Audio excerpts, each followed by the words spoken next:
So did TJ Holmes and Amy Robach just get fired from Good Morning America after they got exposed for cheating together? And did Quavo really pull strings to destroy Saweetie's career because she dissed him after Takeoff passed away?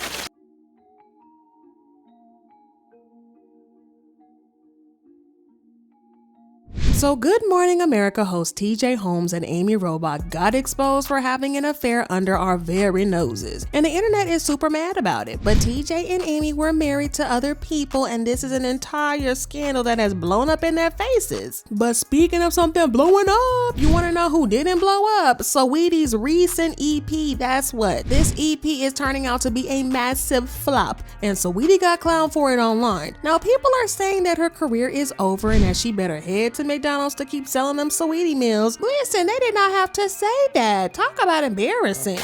Do you work here? Huh? Do you work here? Does it look like I work here? Kind of. That's your name, right?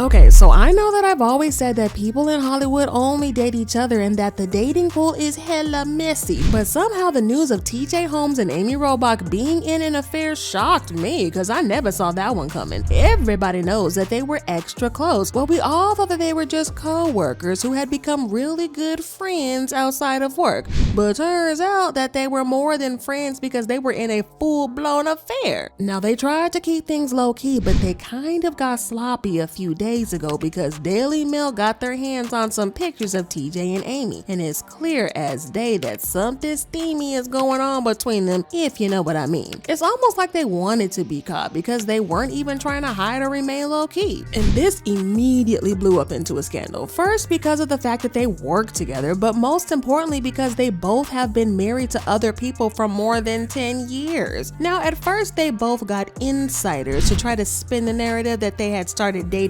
after separating from their respective spouses a few months ago, or in August or so. So before we get into how they tried to spin the narrative, please tell me that I'm not the only one that finds it sus that they both separated from their spouses in August and almost immediately started dating right after. I mean, come on y'all. What are the odds that nothing went down between them before that and they just happened to realize that they loved each other and everything was just one big coincidence?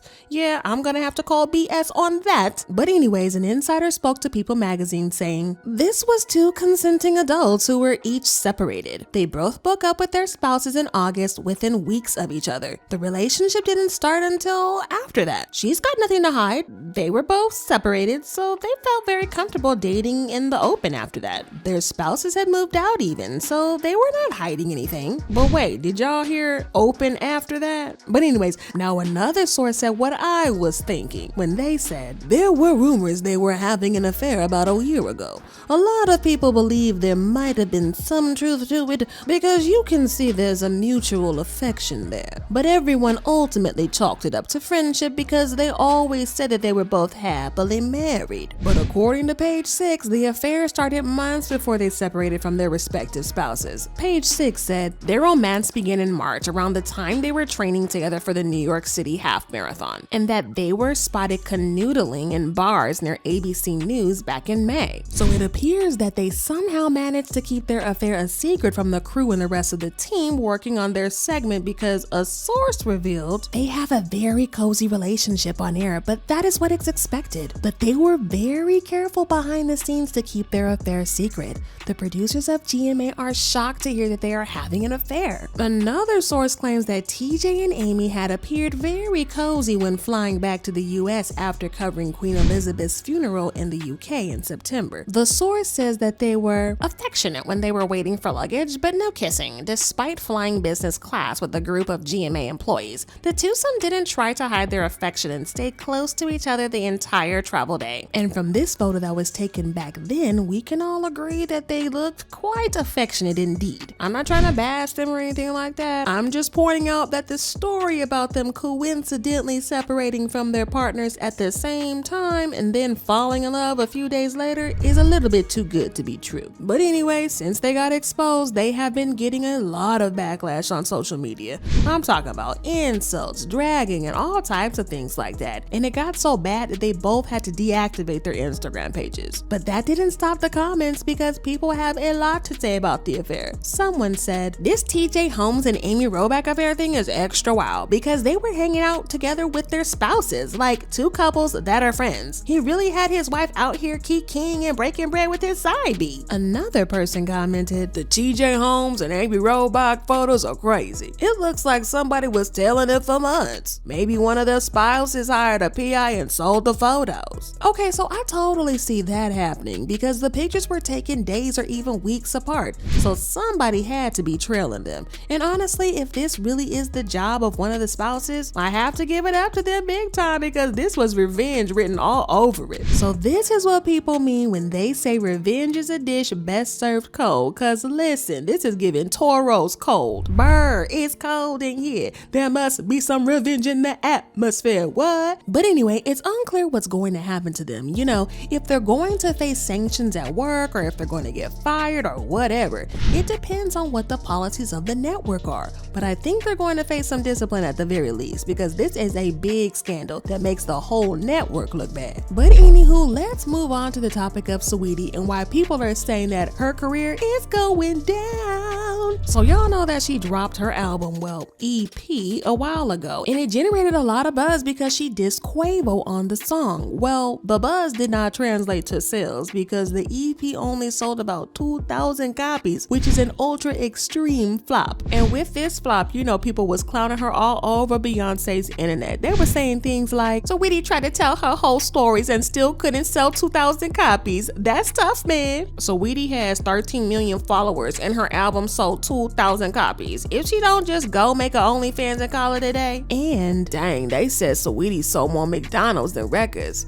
Cruel. Now, some people are saying that the reason she flopped is because of the whole Quavo thing. A lot of people felt the type of way about the timing of Saweetie's release of the EP because Quavo had just lost Takeoff and he had actually had to watch him die. So some people thought that Saweetie was in the wrong, but there were also a lot of people gassing her up, saying that she deserved to tell her side of the story. But the thing is that social media is way different from reality because most of the people who were gassing her up and shouting, yes, queen, yes, didn't even buy the album because if they had, it wouldn't have flopped so badly. This person spoke facts saying, y'all gassed Saweetie into releasing her music without respect to the period of mourning, only for her to sell 2,000 triple paper plates. I saw a lot of support on social media that she was entitled to do what she wanted. Does this mean she a 10 on mute? Online support is not offline sales. But then it's not entirely up to the artist as to when to drop a project because the label mostly handles that, so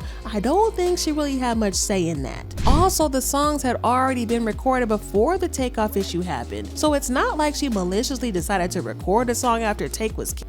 But anywho, of course, she got clowned by people in the industry like DJ Vlad, who said if Saweetie did a Vlad interview, she would have easily done 10,000 her first week sales, which was 2,000 copies. We actually reached out through one of our people and we're told she don't do Vlad. Her loss. She clapped back saying, actually, I've been a big fan and have screen recorded my favorite episodes. Here's one of them.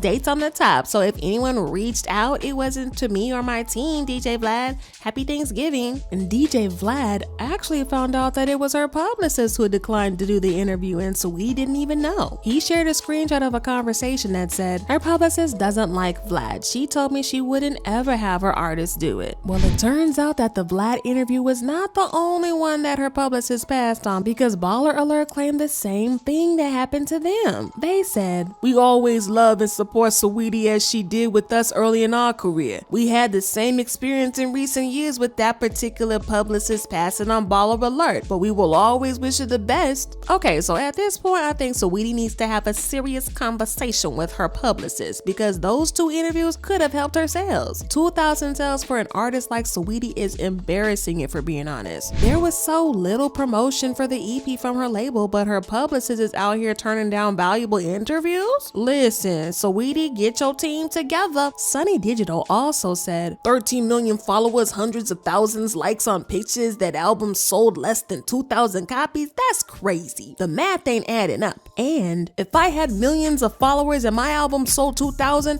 I probably would just delete all my social media because y'all lying to me. This got Saweetie fans extra mad, but one comment stood out to me in all the middle of the indignation, and it's one that said, there's more people who are mad at Sunny Digital than people who listen to Saweetie's record. Laughing my A off. Nah, y'all be out of pocket, like all the time. Well, Saweetie finally responded to the haters saying, "Hate parade, I must be that beat. And I make music for pretty girls. If you can't relate, I understand." Well, I hope that she can get enough pretty girlies to buy her album whenever she drops it, because if it does as badly as this EP, well, things are going to get even worse for her. But anywho, y'all make sure y'all check out this next video because actually it's pretty good.